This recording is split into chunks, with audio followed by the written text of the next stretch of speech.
Welcome to the Aid Station. I'm Chris Robb and absolutely delighted today to welcome Andrew Messick, the CEO of IRONMAN Group, to the show. Hello, Andrew. Thanks for making the time in what I'm sure is a very busy period for you.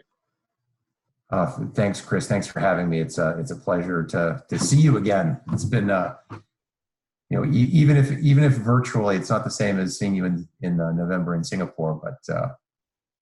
But thanks for having me. Yeah, no, great. I really appreciate you making the time. And, I'd love, there's obviously lots of people in the industry that know you and your background, but maybe just start off with a couple of minutes of telling us about how you came to be in this position. You've been in the industry for a long time, but maybe a little bit of the Andrew Messick backstory, if you wouldn't mind. Sure. I never dreamed that I would be in this job, in this role. I started in a very conventional sort of business background. I worked in advertising. I went and got my MBA. I was a management consultant for a number of years, and then worked for a large American-based food company in the United States and in the UK, and then Australia, and then Canada, and was then, as a fluke, was recruited by the National Basketball Association to run their international businesses, and this was just over 20 years ago. And the NBA was looking for somebody who had sales and marketing experience, which I had, who had P&L experience. I was running a company at the time, who was a sports fan, who had a lot of international experience. And I'd lived abroad a number of times when I was growing up, and then had lived, as part of my McKinsey and Sara Lee career, had lived all around the world and worked all around the world. And so I ticked all of the boxes. And when I started in the industry, and I got my first interview with the then commissioner, David Stern, I had never spent a minute thinking about making my living in the sports industry. I'd been a sports fan my whole life. I'd been an athlete my whole life. I'd spent my entire life reading the sports page of the newspaper first, but I never thought about making a living. And so I took the job and spent 7 years in New York City working for David Stern and Adam Silver. And then from there, moved to Los Angeles and was the president of the sports division at AEG, who own the Staples Center in Los Angeles, the Los Angeles Kings of the NHL, the Los Angeles Galaxy of Major League Soccer, and a bunch of other sports properties, including what has historically been the largest road running event in the world, a race, a 12-kilometer race in San Francisco called Bay to Breakers, and the Amgen Tour California bike race. And so I learned the mass participation business, running the Bay to Breakers. I really learned about the cycling business running Amgen Tour California. And all through that period of time, when I started at the NBA, I started doing triathlons. And I did my first Ironman in 2005. I did my second, the first one at Ironman Canada in Tipton, British Columbia. I did my second in 2006 in Lake Placid, New York. And then I went to Los Angeles, and we had a kid, and I had knee surgery, and I had a new job, and I didn't do triathlons for a while. But I became pretty deeply involved in professional cycling, and was at the Tour de France in 2010, and was there as a guest of Bob Stapleton, who ran the high road team. That with Mark Cavendish and company, was I would say probably the best team in the world, certainly the best team at winning individual stages in the world, and probably one of the best run teams in the world. And Bob and I became friends, and as fate would have it, he sat on the board of World Triathlon Corporation. And so one thing led to another, and in 2011, I was offered the job of CEO at Ironman, and that was 9 years ago. And so never envisioned, like I wasn't one of these guys who, when I was 20 years old, I sat down and said, this is what I'm going to do for a living, and this is where my career is going to take me. But I've always been opportunistic, and have always felt that you take the chances that are in front of you, and that'll take you to interesting places, and you'll have an interesting life. And at least so far, I've gotten that. Very rarely bored. you know, always toddling between being super excited and absolutely terrified, like a lot of us. But and so that's how I ended up sitting in the chair. Wow, wonderful journey so far, and plenty more to go. And when I last saw you in Singapore at the Singapore Marathon, you were literally in town for I think 48 hours. You're about to get on a plane and rush over to I think New Zealand, and then you were going to go up to China, and that seemed to be your life. And obviously that's one of the massive changes. You're now at home. What's life like now? I mean, in terms of day to day, both from a personal and a business perspective, what takes up your time? And how you coping? Is any things you've learned about yourself being in lockdown? Well, so we're all working from home. Our executive leadership team is largely based in Tampa, but we've got regional people around the world, and all of us are working from home. No one goes into the office at all, and so I'm sitting out in a room next attached to our garage, and I've got my treadmill, and I've got my smart trainer, and I've got my exercise bike, and I've got a little sort of training setup behind me.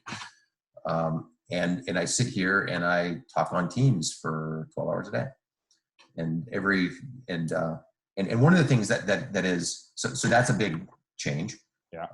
In odd way, you see people more sometimes. We now, because of this situation, we have daily executive team meetings. So I see my senior guys in a formal, structured situation every single day. Our global leadership team meets virtually, twice a week. So I'm actually pretty close to what's going on in the business and our leadership group. And our leadership group is pretty closely in touch with their people. And I think we've really chosen to try to over communicate in this environment and to err on the side of talking too much and being connected to one another too much, because one of the things we worry about is how are people, especially younger people, coping with this, and how is their mental health. For me, I'm old enough, I was in New York City on Black Friday, on Black Monday in 1987. And I was in New York City on 9/11, and I saw the towers burning with my own eyes. And I lived through the global financial crisis. And so this is bad. I'd say it's worse than any of those. But as a guy in his mid 50s, I've seen, I've absorbed a lot of knocks over my career. Yeah. And I know how to calibrate it. Yes. A lot of our young people don't. This is their first time where they've really gotten rocked. And part of our job and our responsibility and role as leaders is to make sure that we're taking care of the people for whom this is a first experience, and who are scared about health, they're scared about the economy. And we need to really be looking after our people and helping them get through this really difficult situation as best we can. So from that perspective, I communicate more. I'm home. I have a 12-year-old son who's over in the next room, doing exactly what I'm doing right now. He's got headphones on and he's talking to his teacher. Yeah. And so what's really good is I sleep in my own bed every night. I have breakfast with my family every day. I block 30 minutes during midday during William's lunch break, and he and I do a 15-minute workout, and we eat lunch together. We eat dinner every night together, and we do some family activity every night. Fantastic. And then he goes to bed at 9 o'clock, and I go back to work. Yeah. And with all the time zones you're dealing with, there's plenty of hours left in the day still at that stage. Yeah. Yeah. And there's no commute. It takes me 20 seconds to go from the kitchen to right here. Yeah. I don't drive my car anymore, which is weird. It just sits there. Yeah. And so it's a very different world, but as long as you have the luxury of space where you can work and you're not on top of each other, and you've got the technology to be able to connect, and those are luxuries. And I'm not I'm not immune to the fact that we're lucky in that respect. We can function as a company pretty well. Yeah, no, so key, isn't it, that you've got that ability now to communicate, and it's one of the things that I've been saying since almost this started, that I think that the companies and the people that are going to come out this the best are the ones that communicate best. And you've obviously focused on communicating with your staff, but you're communicating with your athletes and your sponsors. And we were talking before we came on air of government agencies and all that kind of stuff. It's absolutely crucial. And fair play to you in terms of, and it's been a theme as I'm only a week into the aid station, but the number of people who've said, that their staff focus is so key. And it's just wonderful to see. I think this is a wonderful, almost reboot opportunity for humanity. And we're seeing more and more of that starting to come to the fore. You spoke when I connected with you to ask if you'd give me some time for this about you're chopping a lot of wood at the moment. And obviously there's plenty of big trees. And I'd love to maybe just, with a bit of time we've got, just focus on, a couple of the key challenges at the moment that you see, as an organization that you're having to focus on and overcome. Well, we've altered, either postponed, deferred, or canceled 97 races so far this year. Wow. And that's 97 times you have to tell athletes the race isn't going to happen when it's supposed to. You have to tell the host community. You have to tell your partners. You have to endeavor to find a new date. You have to move everybody over. You need to determine who's going to race with you on the new date, and the people who can't, you defer them. You offer them an opportunity to transfer to a different event. And so there's, like, when you're talking about chopping wood, I mean, we know the business, these races matter deeply to every single athlete. And so every single athlete needs a solution.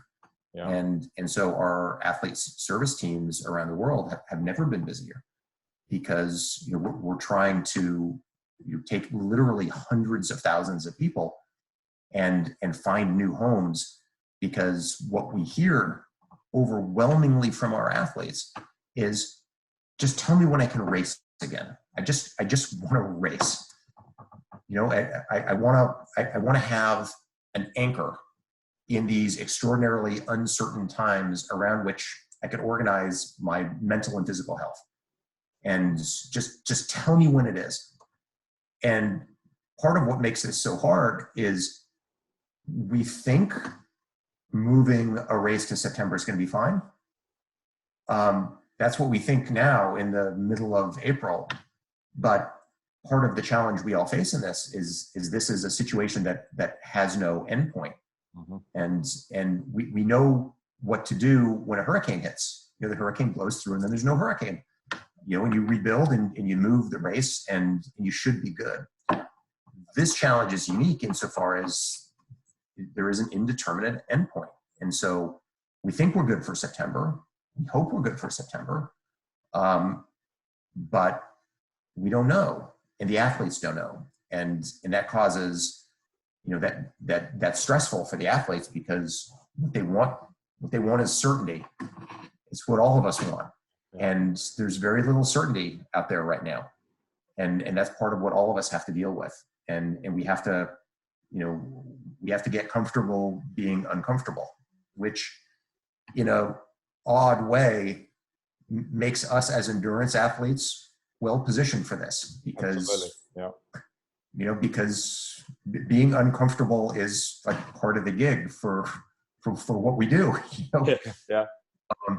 And I told my team, we had a big global leadership call a couple of days ago, and I told my team, get ready, because this is going to suck for a couple of months, and think of it as the second half of the run in an Ironman. Mm-hmm. It sucks. It's hard. It's painful. You're a long way to go from the finish line, but you know what to do. You keep going. And you keep going and you keep going, and you find a way to take 10 more steps. You find a way to get to the aid station. You find a way to get to the next mile marker, and you just keep going. And that's what we're going to have to do. And, I'm not doing anybody any favors to tell them that the next couple months are going to be easy for people in our company or in our industry, because they're not. But we know how to get through it. and as endurance athletes, we know, we've got the toolkit and the playbook and all of that, and it involves gritting your teeth and just not quitting.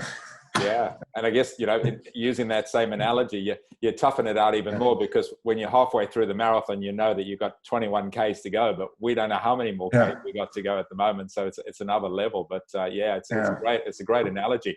You mentioned 97 races postponed. What is that roughly as a percentage of your whole calendar, Andrew? About 40% so far. Yeah, we've got about 250 a year. Yeah. And so we're a company, because we're skewed to the Northern Hemisphere.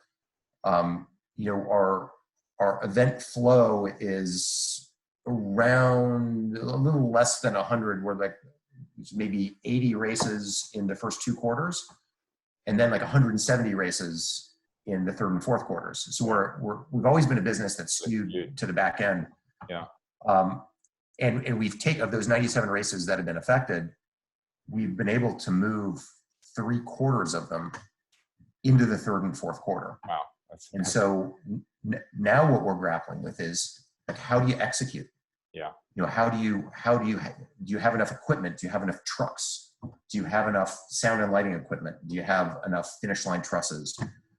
Are you going to be able to, because everyone else is doing this in the industry too, by the way. Yeah. Are there going to be enough shooters for photographs? Are there going to be enough timing companies? Is there going to be enough, the companies that provide traffic control devices for us? All of these other industry partners of ours that we have around the world, we've got 2 huge challenges with them. One, that they're in general smaller and more thinly capitalized than us. Mm-hmm.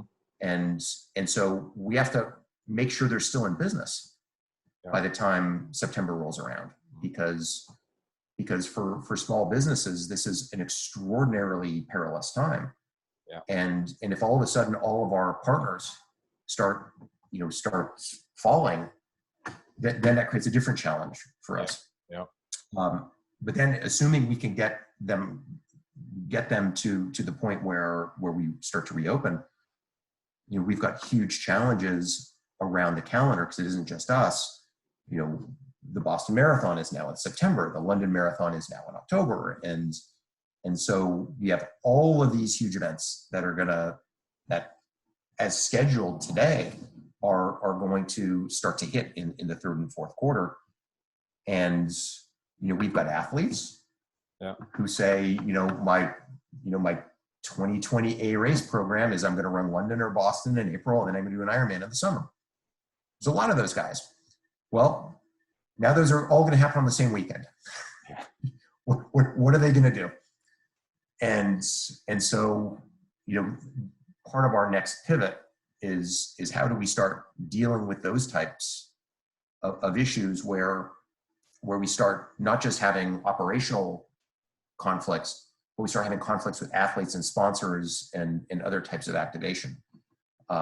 And that obviously flows into, to media and broadcast and all of that.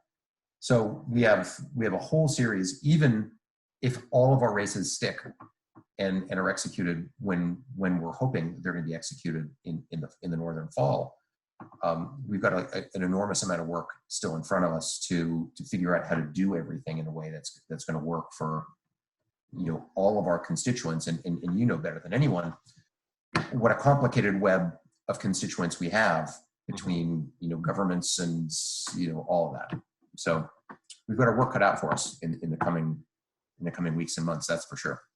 Yeah, no, it's a huge challenge, and I guess quite a bit of that's going to be innovation. There's going to be and that's one of the things that you often see in these times of pressure, some innovation. And I'm interested. I saw you launched your virtual racing as some part of it, but some of the other innovation that you've seen happening, or some of the things that you're already doing in that space that beyond the virtual racing that might be of interest to the people listening. Well.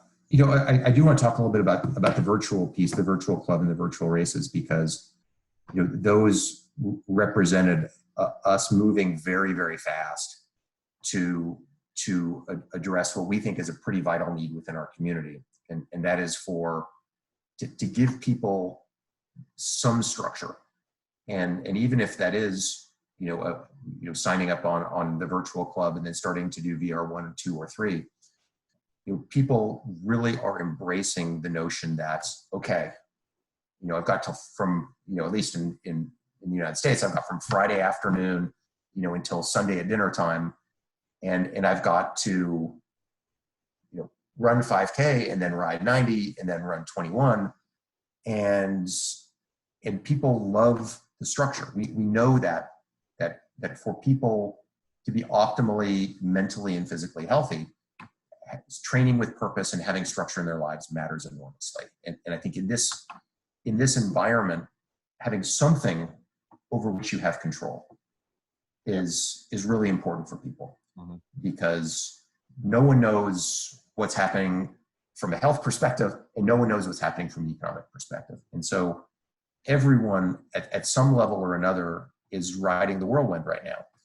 And for us to be able to offer a free service that provides people structure and starts to build this incredible Ironman community that we have has been really rewarding and I think really helpful. And this last weekend, we had 23,000 people from 100 countries signed up for VR2. That's amazing. And more than 16,000 people finished it. And so for all those people, it's just this little dose of normalcy. Yeah. I need to run, I need to ride, I need to run again. Yeah. And here's the window of time. And and I'm gonna get out of bed on Saturday morning, and I'm gonna do my training because I have to. Yeah. And I think that will increasingly be important as this thing progresses, that people are going to have opportunities to race. And so we've structured it so that the VR1 was a 70.3 distance. VR2 was an Olympic distance. VR3, which is coming up this weekend, starts in 30 hours, is a sprint distance. Run 1.5K, ride 20, run 5. Yeah.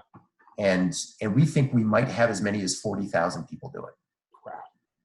And how does that go with your expectations when you set that? Did you have any kind of idea that you'd have this kind of numbers, or any hope that you would have these kind of numbers? We're about 5 times as many people as we expected. Wow, congratulations. That's amazing. Well, and it's like anyone, it's like this weekend, anyone can do it. If you need a Garmin or a connected device of some type, you need an account on Strava, and you need to go out and run a mile. Yeah. Anyone can do that. Yeah. Go ride your bike 12 miles. Yeah. Do it with your family. Turn your device on and go for like a family ride. Yeah. And then do a 5K. Anyone can do it. And then you've accomplished something. Yeah. You've done something tangible and productive, and hopefully that can inspire you to continue to train regularly. And who knows where it takes you in the future. But part of what we've seen is that this really reflects a need that people have. Yeah. To have some type of agency in a situation in which it feels hugely chaotic. So we've been really happy with that, and we've needed, we're an event company. We needed the kick of not being able to do events to really put our back into creating this, digital platform, which has always been one of those things that has been important but not urgent. Yeah. For a company. What's always urgent for us is making sure the events work and that you get the events exactly right.